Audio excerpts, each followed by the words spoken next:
come to the last part of the weekend of Silence 55.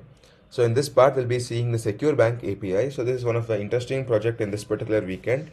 So what happens is basically, we all know how banking system works. So we have a minimum balance, and then we try to, withdraw something, and then again deposit something, and then before that, most importantly, we need authentication, proper authentication, that whether the correct user is logging into his bank account, or if is somebody trying to hack the account, or somebody is trying to play with the account. So what we'll be doing here is we'll be implementing user registration and login workflow using the bcrypt password hashing, and then all the bank operations as it is. So now we have the user. So user contains int id, username, password hash, and then the balance. So initially username and password hash, which are string, are empty. Then id is again getSet method. Username contains getSet method. Password hash contains getSet methods, and then balance also contains get and set methods. Then comes register DTO. So in this register DTO, we have a class called register DTO. In that, minimum length required is 3. So then we have the username, and then again for the minimum length required is 6 for the password. So again we have the password here. Then comes the login DTO. So here for login we need both the required fields, which is username and password are required fields. Now comes user repository. So in this user repository, we check if the username and password are matching. Simple.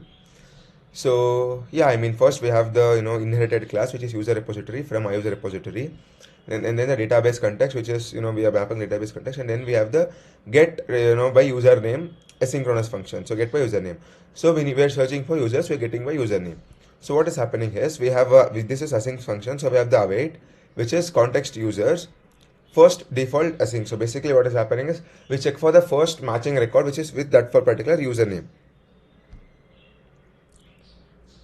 And then we have the create user async. So then we add the user, and then we save the changes as synchronous. Then comes the authentication controller. So this is the main brain of the program.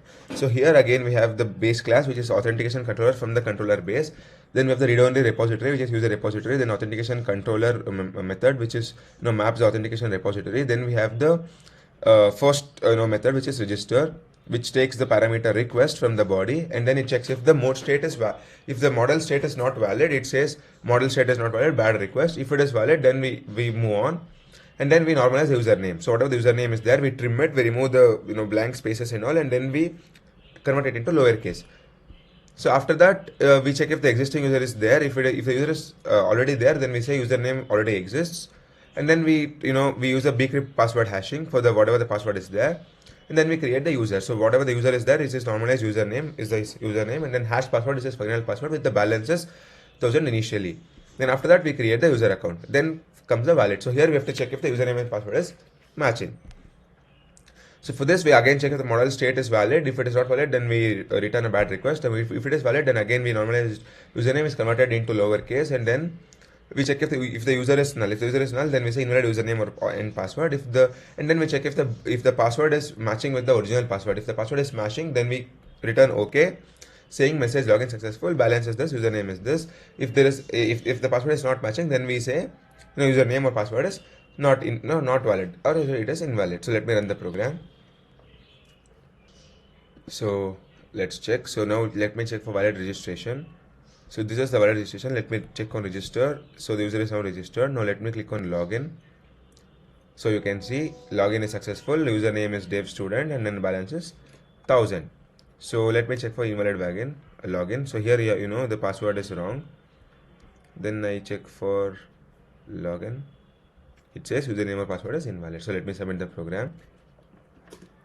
So yeah, the test cases have passed, and that's it for this video, and that's it for this weekend as well. So if you have any doubts, then you can let me in the comment below. I'll make sure I'll answer them all. And you can practice all these problems on the CodeChef platform. So give this a try, and you can go pro on CodeChef.